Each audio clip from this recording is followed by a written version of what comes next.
Hey, what's happening, boys and girls? This is your captain speaking. I know. I'm a bit excited over Dexcon DAKILA, which is fast approaching, and I want to interview someone who will, participate. But resources, right? So, in the interest of time, and obviously, I want to make this fun. I know that the Butcherman is gonna be at that event, right? So, since I can't interview the guy, I might as well get the next best thing. Oh, there he is. What's up? Mondi, what's up? What's going on, man? I'm good.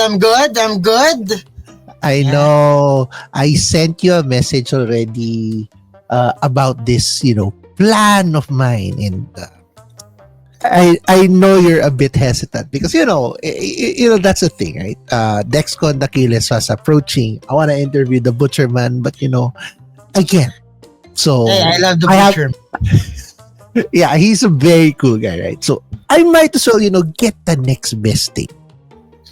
You. Why me? Look, we only live once, so I'm going to ask you to cosplay as the Butcherman. You already have the hair, so I know you can think of something, and then I'll just interview you. You've seen him perform. I'm sure you've watched his videos. You know what? Let's just get a crack at it, right? This would be fun. I'll have you cosplay as him, and then let's go with the interview. What do you say? Because we love Butcherman, I guess I'm go with it. Let's go. We can't. Come on, you can't. I cannot say no.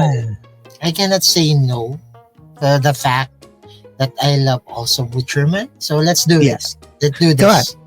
All right. So yeah, I'm gonna let you dress up. All right. All right. I'm gonna go dress up. Prep myself up, and then we're gonna do the interview. All right. You owe me this. Okay.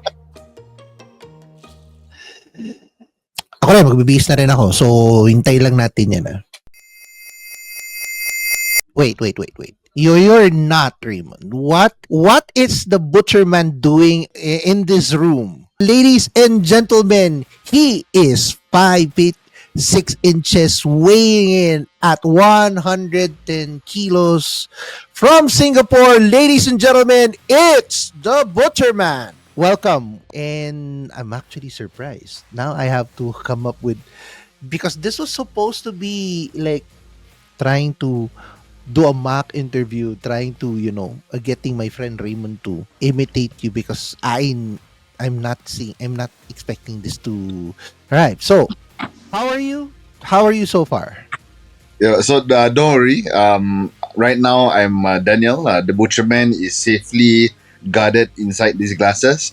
So before we start, I just want to give a salute to you, Captain Mike. It's only two people that I will salute. That's Captain Mike over here, and also Boba Fett from Pokemon. Thank you. So how's the weather there so far? The weather's alright. I think it's kind of similar to where you guys are at. So there'll be a bit of rain, and then after the rain, it'll just be humid. So I guess the afternoons are the worst, but other than that, it's all good. Yeah, so it's similar here, but I'm sure we're experiencing the same heat. Okay, so since you're here, let me ask you a couple of questions. First off, when did you start becoming a pro wrestler? Yeah, I started in 2016, so that was my debut. I started training in 2014. So how it all came about was that when I was 13, that's when I decided I wanted to become a pro wrestler. I watched guys like The Undertaker, Kane, The Rock. So like a lot of like the guys in the Attitude Era. But like I really started being like a hardcore fan during the Ruthless Aggression Era. Especially when like John Cena was the champion. He was the top guy. That's when I was like really a hardcore fan. So yeah, I decided when I was like 13 that I was gonna be a pro wrestler. And I also wanted to be the first ever pro wrestler from Singapore. So with that goal in mind, I was thinking, okay, what if I type on Google, okay, whether there's any like Singapore pro wrestler in existence. And the first thing that came out was the statement Andrew Tang, who in the future would end up becoming my boss, an opponent, and also a very good friend of mine. So I was like, okay, so Andrew Tang, so he's the guy that took my dream. Damn it, I was gonna be the first pro wrestler, and now he took that dream. But that's when I realized, okay, so like if he is a pro wrestler from Singapore, then how do I become that? Then when I looked even further, that's when I found Singapore Pro Wrestling. So I was like, okay, yeah, so there is a pro wrestling school. There is a possibility for me to join, and that's what I did in 2014. The thing is, though, I don't really tell this story, but I feel it's important for me to tell it and for me to acknowledge it, because when I started in 2014, I actually quit in 2015. And the reason why is because the training was really, really tough. Okay, so as a kid, you're like, okay, I want to do all these cool moves. I want to be a big star and all this. But once you realize the work that you need to put in, that's when you're like, oh, shoot, like this is tougher than I thought. So in 2015, I kind of like almost like resigned to the fate of, you know what, like, maybe this is not for me. Maybe I'm just destined to be a fan forever. And that's what I did. In 2015, I just said, you know what, like, let me just give up on that dream. And funnily enough, in 2016, so what happened was that I fancied a coworker. I thought that, she could be a potential, like, girlfriend or date. So what I did was I planned all this like complicated scenario of okay, like how do I ask her out? So I asked her out and she rejected me. So basically, like she she opened the door to the friend zone and said, "No, you go back into the friend zone." So that of course like shattered me for just one night. I wasn't like that affected for it for like many months or anything like that, but just for one night. And it was an important night because what I did was I was sitting near my house at the side of the road. I was drinking bubble tea and I was just thinking about how I failed to get her. Then that's when I realized, wait a minute, like why am I sulking over a girl? When I was 13 years old, I wanted to be a pro wrestler. Why am I sitting here like, a poor sop drinking bubble tea and being sad? No, I'm going to chase my dream. I'm just going to be a pro wrestler. So it was kind of like a mental switch where it was like life's too short. You have to go for your dreams.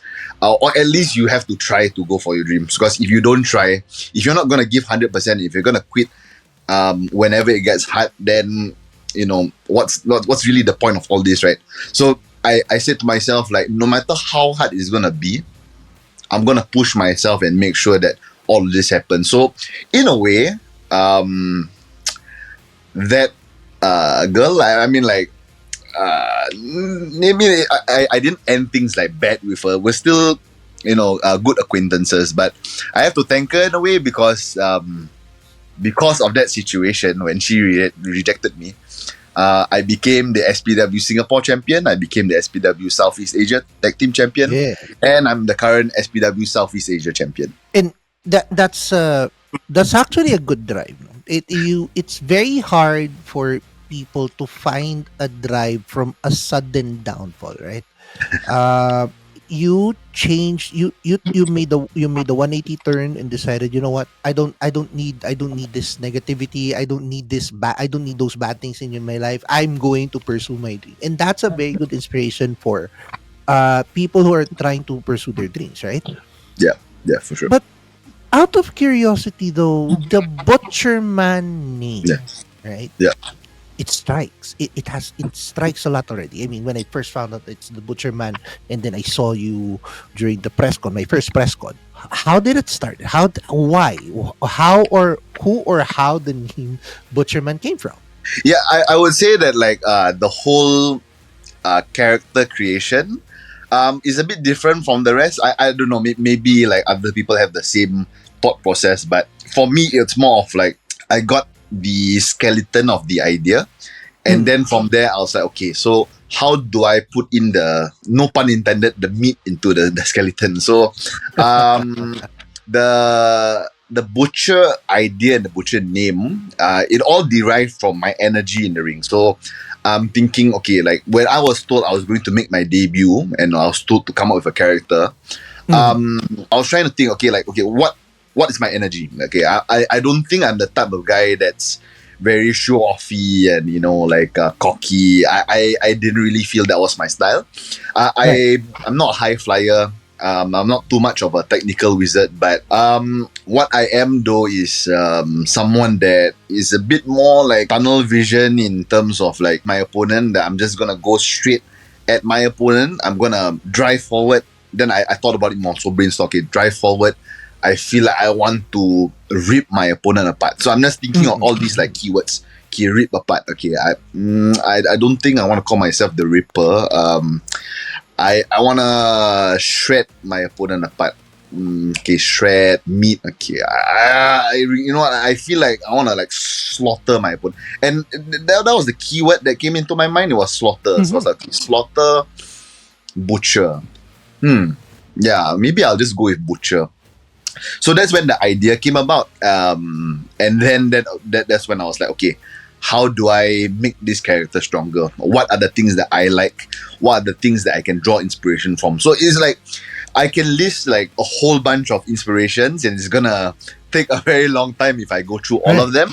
But like the things that come to my mind, like off the top of my head, have you watched Daredevil season 2, the one with the Punisher? There was this one scene. I think it's probably on YouTube. You can find it. So the Punisher is like in prison, and then like, you know, he's like beating up the guys in the prison, and his shirt was very bloody. And I just thought like, wow, that's a very striking image. Okay, let's go with a bloody shirt. And another very unlikely inspiration for in terms of my gear. Are you aware of this K-pop band Big Bang? Yes, of course. Okay. So Taeyang, there was this like fan cam, like kind of perspective. I happened to chance upon it because my sister and I share the same YouTube account. So she was watching a lot of the K-pop stuff, not me. I just to clarify right now. But yeah, so like Taeyang wore like ripped jeans. And for some reason, I don't know like what it was about it, that I was like, it seems very grimy. I mean, of course, when Taeyang wore it, it's more of like, you know, for the girls to swoon over and like, But for me, it was like, okay, yeah, like it looks like something that maybe my gimmick would wear, like the character would wear. So okay, let's go with ripped jeans. So that's where the whole gear came about. In terms of like the character, okay, so I would say like 3 main ones. Okay, so Venom, the Tasmanian Devil, and Cookie Monster. so Venom is just more of like the monster, you know, like Yeah, of course. you know, and Tasmanian Devil was just more of like just the energy. Just wanted it to be like high paced. But Cookie Monster is the main thing that makes the Butcherman more of like a babyface character rather than a heel. I mean, of course, in Manila, I'm more of a heel because they really love their local guys, which I respect. I totally respect. But like, yeah, in Singapore and a lot of other countries, I mostly play a babyface character. So like the Cookie Monster, like in terms of his energy, is like, oh, like cookies, you know. But he's just a lovable monster, and I wanted the Butcherman to be more of like a lovable monster. Now, to go back to basically your first question about the Butcherman name. So this one is a bit of a weird thing. I originally went for the name just the Butcher. Okay, so the name was a bit weird. Okay, because I originally came up with just the Butcher. I mean, I know that there's many like butchers in wrestling, but I just thought, okay, you know what? Like, there's no butcher in Singapore. That's when like my booker was like, or my promoter was like, okay, like we have many butchers in wrestling, so can we go with like the Butcher Boy? I was pretty young at that time. I was like 21, so I was like, okay, yeah, sure, like we'll go with Butcher Boy. Then I had my first like international match. So I made my international debut in Nepal, and first of all, like I'm like, wow, like I couldn't even imagine that there's wrestling in Nepal. So I was like, okay, like let's go with that opportunity. Just shout out to the Eurasian Dragon. He's wrestled in the Philippines before. He was the one that helped me get the gig. So like just want to give my shout outs to him. Yeah, so like the Butcherman name came about in Nepal. So I told the promoter in Nepal, my name's the Butcher Boy.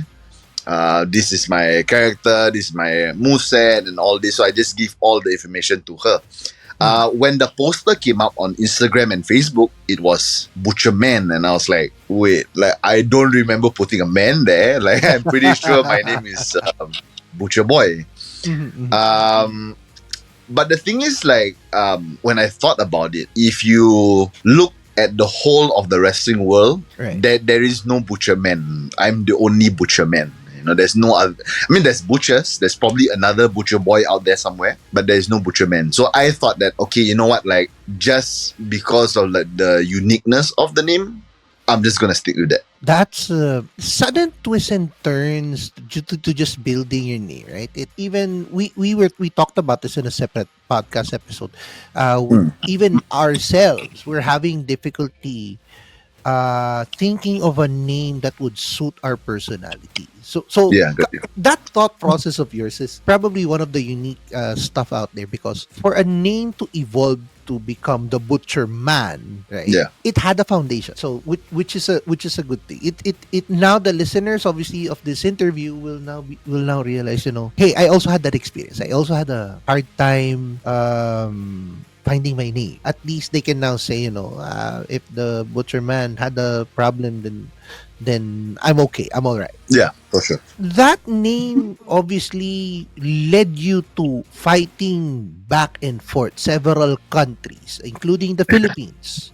But the highlight of this is coming through the SPW's crowning glory, where you got the Singapore Pro Wrestling Southeast Asian Championship after 10 years. Yeah. Yeah. How does it feel? Like you were talking about earlier before we started the recording about like chills. So like when you actually said those words, that sent a chill throughout my whole body, because going back to 2014, so when I started training and I quit.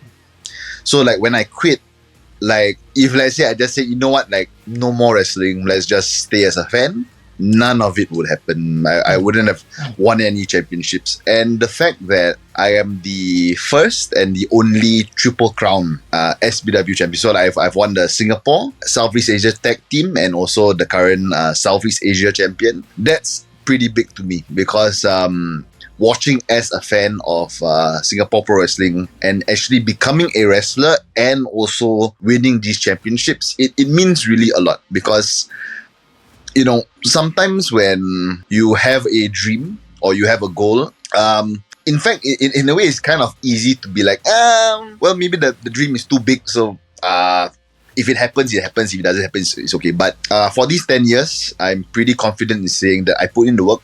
I made sure that if there was any like holes in my game, I would fill in those holes. And of course, like now, even being champion, you know, like 3 times, I still look at my work and I still feel like, okay, like I still need to improve on certain things. I need to maybe there's certain character moments that I can highlight more. Maybe there's some moves that can be sharper. Maybe I can look a bit more faster in ring. Maybe I can just slow down in certain things.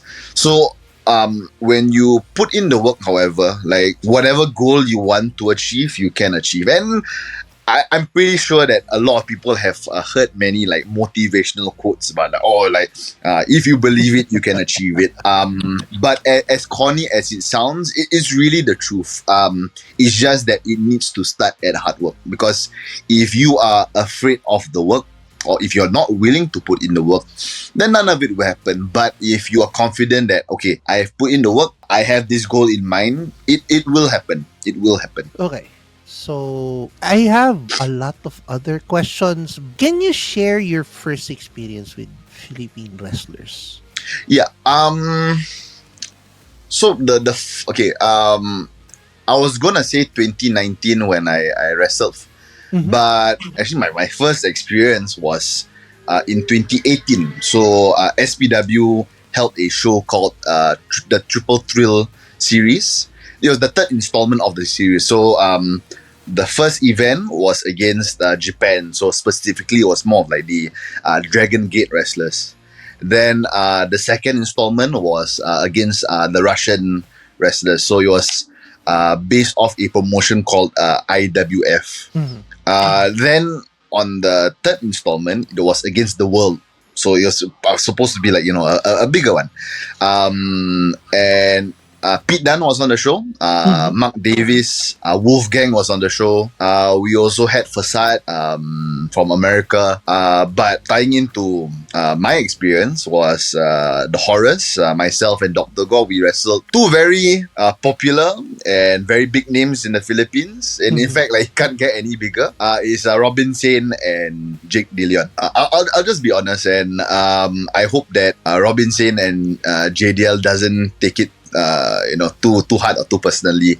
That match to me, like when it was announced to me, it was like, okay, like it's going to be a normal match. I think the Horrors at the time, our synergy was really improving, and at that time I was just, like, we're on the same show as Pete Dunne, we're on the same show as like all these like big names. It's just gonna be a match. It's not really gonna be anything special. It's just gonna be a match that people see, but they'll remember Pete Dunne more. That was my mentality. But I can confidently say that if we weren't the second best match of the night, we were definitely the match of the night. Like, that match, like, is I guess like a term that you can use is lightning in the bottle. It, like, I don't know how and I don't know why. The Horrors, JDL and Robin Sane, we had such a special chemistry where it almost felt effortless. It felt like the easiest match in the world. But when you go back and watch it, it's like, oh, that is a lot of good action. Like, we tore the house down, and I'm really, really proud of that match. And it's a match that I'll always remember, because it was a match that reminded me that you know what, like, you could be just another match on a card. You can, Right. but you can also be a match that people go like, I came to watch for this big star. But man, like the Southeast Asia guys, damn, they tore the house down. So that was what that match meant to me. Going back to your question, I was like, wow, if this is like the standard of like the Philippine wrestler, I'm very excited to see what the rest of the scene is like. And so far, like, I've really had like the pleasure of working with like very talented individuals like Romeo. I wrestled with Jomar. I wrestled Frankie 13. Wrestled Nigel San Jose. Of course, Super Friends, the last show. All of this were a blast. Like I don't know what it is about you guys, but like there's this it factor in all the Philippine wrestlers that you can't teach. It's something that you're either born with or you're not. Maybe it's been cultivated by the coachings of like Fabio and Nigel. I don't know. What do you guys drink some special potion to be like so good? But yeah, I really like dig all the wrestlers there, and I'm just looking forward to more opportunities. So and that's basically how my next question. I was supposed to ask you over the past 1 year that I've met you, and I'm supposed to ask about the caliber of Philippine wrestling. You already mentioned it's I'm actually not gonna ask this, but since we're here, since you're there, this coming Dexcon Dakila, you will be facing off with 3 bad asses: Jomar, Ken Cypher, and Isaiah, with all the different skills and talents. Can you tell me, Butcherman, if you will have a hard time defeating them as opposed to the last time? So I'll answer this as myself first, as Daniel. Then I'll let the Butcherman speak, because I think he has his own opinions. I feel that okay. So when the match was announced, Mhm. of course I was very excited. I shared the post on Facebook. I shared the post on Insta Story. But what I was very curious about was what do the fans think, and what do the local people think. So I try not to harbor any ill feelings towards anybody, especially as myself as Daniel. But I think some of the things that I saw the fans say, and some of Joma, Isaiah, and Ken's their peers say, it kind of made me feel a certain way. In fact, it kind of made me synchronize with the Butcher band a bit more, which is what I'm probably gonna use in the match. There was a lot of support for them, and it was a lot of the fans and a lot of the peers saying that okay, like these guys, our local guys, like we support them, they deserve it, they're gonna be the next champion.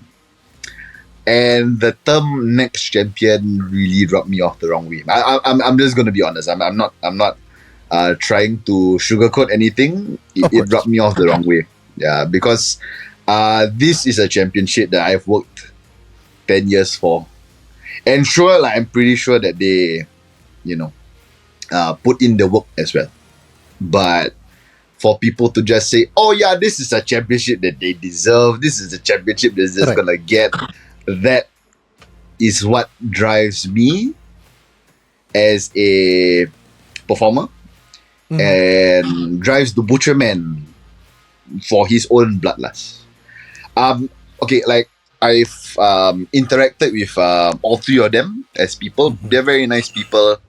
I hope that whatever the Butcherman does to them, however, I hope they don't blame me for it.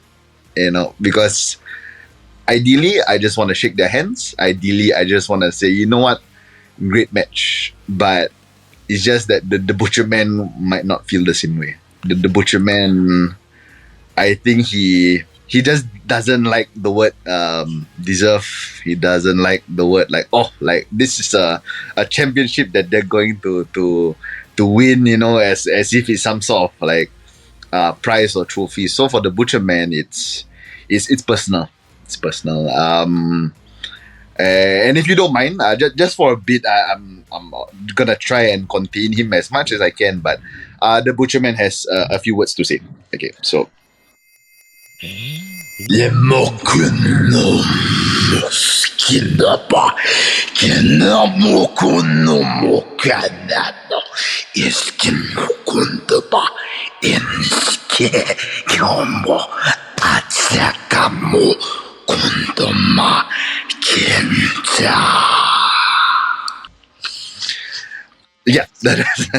that's what the Butcherman had to say.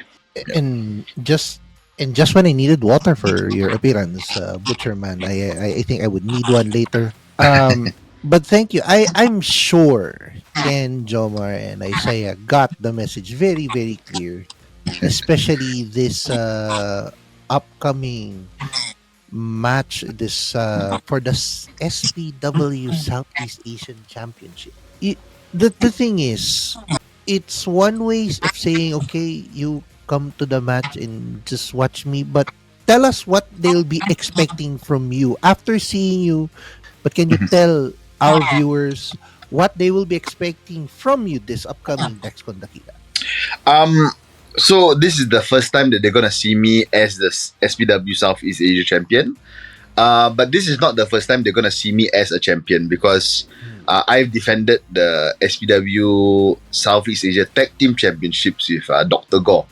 So every time we come into a Manila ring, we are defending championships. So for the Butcherman, it's not really that different in that sense. But now there's no Dr. Gore. That's one difference. And the second difference is that this is the first time that the Butcherman will be defending a singles championship, and it's gonna be against, like you said, rightfully so, three badasses. There'll be more urgency and desperation. There'll be more of, quite frankly, like the Butcherman's back against the wall. But that is where the Butcherman works the best. Going back to what I said about the energies and stuff, the Butcherman works best when it's like tunnel vision, when it's forward. So when the back is against the wall, there's no other way to go. You can't go even further back into the wall. You just got to go forward. For Joma, Isaiah, and Ken, I'm sure you guys have had your share of hard hits. I'm sure you've had your fair share of, brutal slams. But when the Butcherman's back is against the wall, those hard hits and slams that you have felt before won't even compare to what the Butcherman's gonna do to defend the championship. And okay, I'll reserve the other questions for the for this upcoming event. This it's gonna happen on May 18 at the Brawl Pit Pulusan. People, well, the Butcherman, please, I'll give this floor to you and invite everyone to join this upcoming Dexcon Dakila. Okay. Just speaking as myself, I hope to see all of you there at the press conference on May 17th. Hope to see you all at the Brawl Pit on May 18th. Feel free to approach me if you want to. I will be wearing my glasses so that I can interact with the fans because I really do love the fans there. They have been so kind. In fact, the last match that we had in the Philippines, they were singing our theme song, the Horus theme song. I was like, whoa, like I've never ever had that ever in my career. So that was the first time for me. And I just really love the fans for that. It's just that if you don't see me with the glasses, I hope that you all just know or remember that it's nothing personal. It's just really my devotion to my cleaver, my devotion to the bloodlust, and my devotion to being the SPW Southeast Asia champion. So hope to see you all there. And from the Butcherman,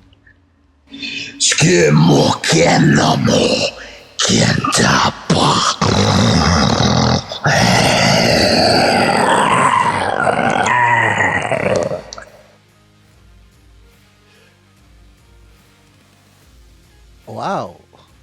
I don't think I would be talking to Raymond after this interview. Ladies and gentlemen, this is your captain speaking in another exclusive interview for the upcoming Dexcon Dakila happening this Sunday, May 18 at the Brawl Pit Pulusan. Check the details in the post and we will see you all soon.